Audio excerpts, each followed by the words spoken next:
கிறிஸ்துவுக்குள் மிகவும் பிரியமான தெய்வ பிள்ளைகளை, பரலோக மன்னா நிகழ்ச்சியின் மூலம் உங்களை சந்திப்பதில் என் இருதயம் கர்த்தருக்குள் மிகுந்த மகிழ்ச்சி அடைகிறது.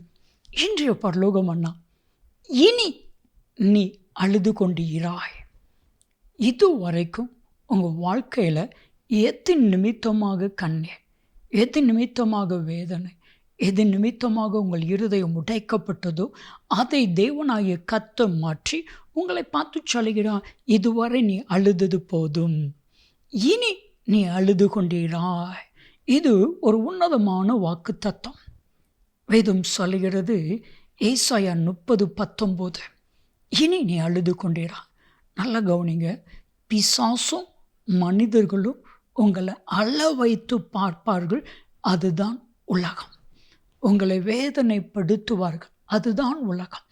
ஆனால் தேவனாகிய கர்த்தர் உங்களை பார்த்து சொல்லுகிற உன்னதமான வார்த்தை, போதும், இதுவரை நீ அழுதது போதும், இதுவரை கண்ணீர் சிந்தினது போதும், இனி நீ அழுது கொண்டீரா. அன்பான தேவ பிள்ளைகளே, உங்களுடைய கண்ணீரின் நாட்கள் முடிந்து போயின. ஏசாயா 60:20 வாசித்து பாருங்க. உங்கள் துக்க நாட்கள் முடிந்து போயின. இதுவரைக்கும் உங்கள் வாழ்க்கையில் இருந்த துக்கம், இதுவரைக்கும் உங்கள் வாழ்க்கையில் இருந்த எல்லா பிரச்சனைகள் மாறுகிறது. இதுவரை இல்லாத ஒரு தெய்வீக ஆசீர்வாதங்களினால், ஒரு தெய்வீக நன்மைகளினால் கர்த்தர் உங்களை நிரப்பப் போகிறார். ஆண்டவராகிய இயேசு கிறிஸ்து ஒரு காரியத்தை சொன்னார். யோவான் 16:20 நீங்கள் வாசித்து பாருங்க. மெய்யாகவே மெய்யாகவே நான் உங்களுக்கு சொல்லுகிறேன், நீங்கள் அழுது புலம்புவீர்கள், உலகமோ சந்தோஷப்படும். இதுதான் உண்மை. நீங்கள் அழுது புலம்புவீர்கள், உலகமோ சந்தோஷப்படும். ஆனாலும் உங்களுடைய அழுகை, உங்களுடைய துக்கம் சந்தோஷமாய் மாறும். இதுவரைக்கும் எத்தின் நிமித்தமாய் நீங்கள் கண்ணீரோடு வேதனையோடு இருந்தீங்களோ அதை கர்த்தர் மாற்றப் போகிறார். எப்பொழுது மாற்றுவார்? ஒரே ஒரு காரியம் செய்யுங்க. ஒரு நாளும் ஒரு மனுஷனுக்கு முன்பாகவும் நான் கண்ணீர் சிந்த மாட்டேன். தீர்மானம் பண்ணுங்க. ஆண்டவருடைய பாதத்தில் யாருக்கும் தெரியாமல் ஆண்டவருடைய சமூகத்தில் என் கண்ணீரை சிந்துவேன். முழு வேதாகமத்திலும் மனிதர்களுக்கு முன்பாக கண்ணீர் சிந்தி கதறின மனிதர்களை குறித்தும் வேதம் சொல்லுகிறது. ஆனால் தேவனுக்கு முன்பாக, கர்த்தருக்கு முன்பாக யார் யாரெல்லாம் கண்ணீர் சிந்தி கதறினார்களோ அவர்களை தேவன் ஆசீர்வாதமாய் வைத்ததையும் வேதம் சொல்லுகிறது. நான் ஒரு ஜெபம் பண்ணுவேன்.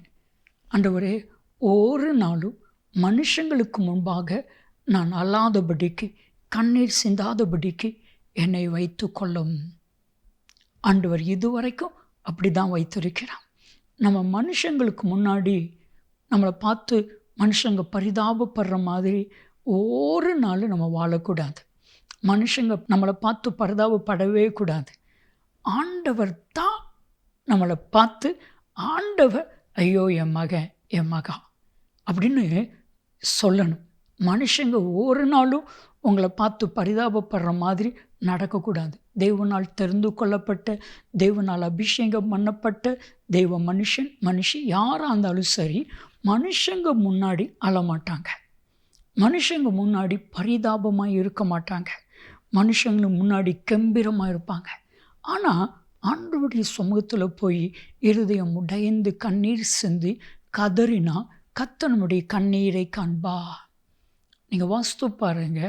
2 ராஜாக்கள் 20:5, ஏசாயா 38:5. ஆண்டவர் எசேக்கியாவுடைய கண்ணீரை கண்டா, விண்ணப்பத்தை கேட்டா, ஆயிலை கூட்டி கொடுத்தா.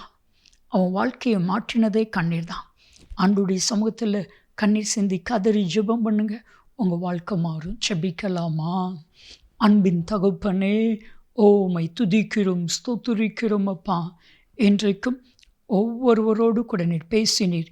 இனி இனி நீ அழுது கொண்டிராய். என்னுடைய அழுகையை மாற்றினதற்காக உமக்கு நன்றி. இயேசு கிறிஸ்துவின் நாமத்தில் ஜெபிக்கிறோம் ஜீவனுள்ள பிதாவே, ஆமென், ஆமென். இனி நீங்கள் அழுது கொண்டிருப்பது எல்லாம் நன்மையும் கிருபையும் ஆசீர்வாதங்களும் நிச்சயமாய் உங்களை தொடரும்.